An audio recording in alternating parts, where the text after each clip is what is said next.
Hi అండి, నమస్తే అండి. ఈరోజు మనం తెలుసుకోబోయే రెసిపీ వచ్చి నెల్లూరు స్టైల్ సాంబార్ అండి.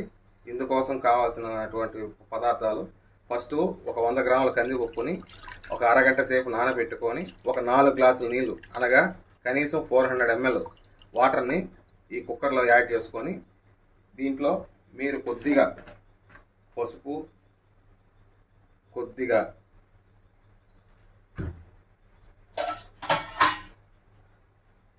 నూనె యాడ్ చేసుకోండి. తర్వాత మీరు కుక్కర్ మూత వేసుకొని స్టవ్ వెలిగించుకోండి. మనం పప్పు ఉడికే లోపల మనకు ఈ సాంబార్లో కావాల్సినటువంటి పదార్థాలు ఏమేమి కావాలో చెప్తాను చూడండి.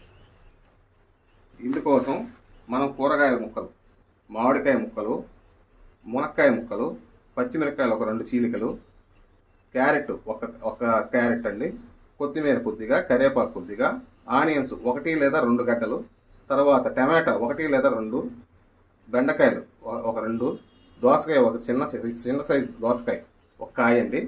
ఇవన్నీ తరిగి రెడీ చేసి పెట్టుకోండి. తర్వాత ప్రాసెస్ చెప్తానండి. ఇప్పుడు 3 విజిల్స్ వచ్చేదాకా కుక్కర్ని ఉంచి తర్వాత కుక్కర్ ఆఫ్ చేయండి. 3 విజిల్స్ వచ్చేదాకా కుక్కర్ని ఉంచుకోండి. తర్వాత 3 విజిల్స్ అయిపోయిన తర్వాత స్టవ్ ఆఫ్ చేసుకోండి. ఒక 10 నిమిషాల పాటు కుక్కర్ని అలాగే ఉంచండి, ఎయిర్ అంతా పోతుంది. తర్వాత కుక్కర్ మూత తీయాలా చూపిస్తానండి. ఒక 10 నిమిషాల తర్వాత కుక్కర్ మూత తీద్దాం. ఈ లోపల ఒక 50 గ్రాముల చింతపండు తీసుకొని దాని రసం తీసి పెట్టుకోవాలండి. ఇది సాంబార్లకు ఉపయోగపడుతుంది. అలాగే ఇప్పుడు 10 నిమిషాల టైం అయిందండి. ఇప్పుడు కుక్కర్ మూత తీసి చూద్దామండి. ఓకే అండి, పప్పు బాగా ఉడికిందండి. దీన్ని మనము ముద్దకవంతో కానీ లేదా గెరిటతో కానీ బాగా స్మాష్ చేసుకోవాలండి. బాగా స్మాష్ చేసుకుంటే పప్పు బాగా వాటర్ లాగా బాగా చిక్కగా వస్తుందండి. ఈ విధంగా బాగా స్మాష్ చేసుకున్న తర్వాత ఈ పప్పుని తీసి వేరొక గిన్నెలోకి మార్చుకోవాలండి.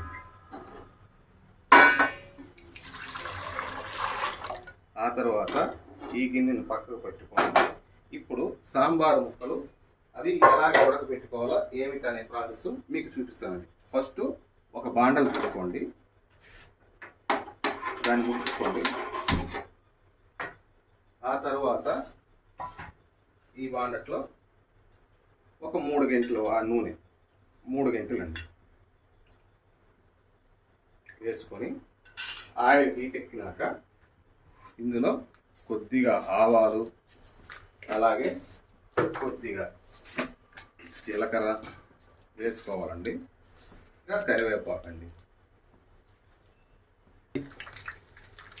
నూనె ఇలా చిటపటలాడుతున్నప్పుడు ఇందులోనే ఫస్ట్ మనం తీసుకున్న కూరగాయల ముక్కల్లో ఎర్రగడ్డలు వేయాలండి. ఆనియన్స్ ఫస్ట్ వేయాలండి. ఆనియన్స్ కొద్దిగా ద్వారగా వేగేదాకా వేయించుకోవాలండి. కొద్దిగా ద్వారగా వేగిన తర్వాత ఇందులో టమాటా ముక్కలు వేయాలండి. వాటిని కూడా కొద్దిగా వాటండి, పచ్చి వాసన పోయేంత వరకు కొద్దిగా వాటండి. టమాటాలు మగ్గినాయండి, ఎర్రగడ్డలు కూడా కొద్దిగా మగ్గినాయండి. ఇప్పుడు మిగతా కూరగాయలు అన్నమాట, అనగా పచ్చిమిరపకాయలు, మునక్కాయలు ముక్కలు, మామిడికాయ ముక్కలు, బెండకాయ ముక్కలు, దోసకాయ ముక్కలు, అలాగే క్యారెట్ ముక్కలు ఇవన్నీ వేసి ఒక్కసారి కలపండి.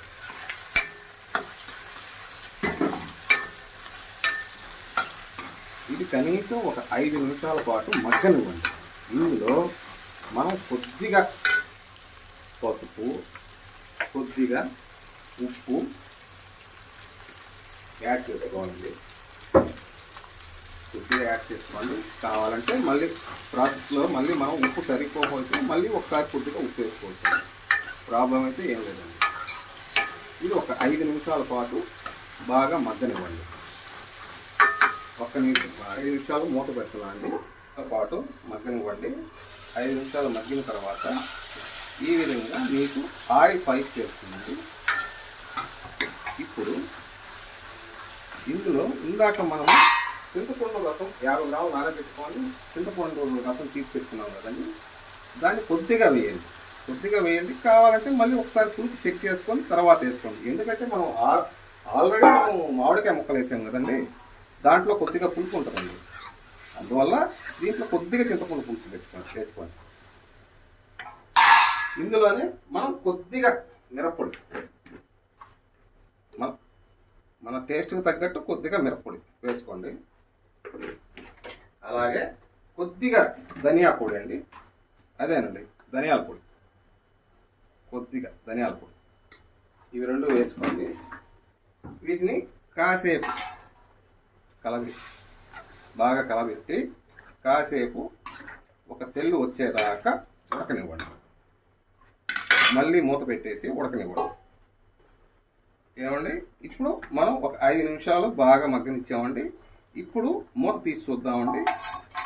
కూరగాయల ముక్కలన్నీ బాగా ఉడుకుతూ ఉన్నాయండి, నీరు బాగా తెల్లుతూ ఉందండి.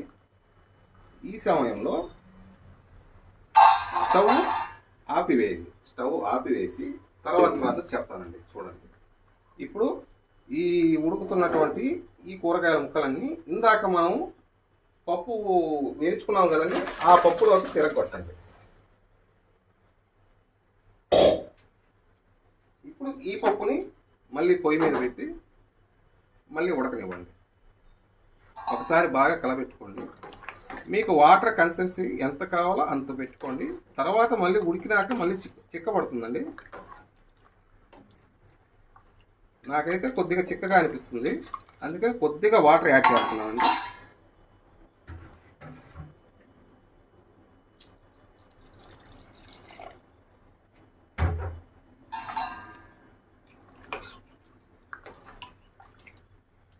ఒక 10 నిమిషాల సేపు దీన్ని ఇలాగే ఉడకనివ్వండి. ఏమండి, ఇప్పుడు 10 నిమిషాల పాటు ఉడికిందండి. ఒక్కసారి చెక్ చేద్దామండి, సాంబారు పొజిషన్ ఎలాగుందో, ముక్కలు ఉడికాయా లేదా అని ఒకసారి చూద్దామండి. అలాగే కొద్దిగా ఉప్పు కారాలు కూడా మనకు సరిపోయినాయా లేదా ఏమన్నా చెక్ చేద్దామండి.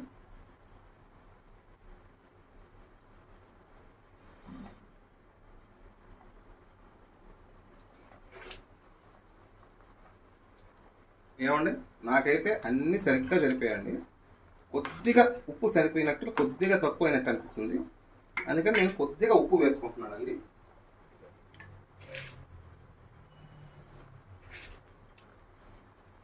మిగతా అంతా సరిపోయిందండి.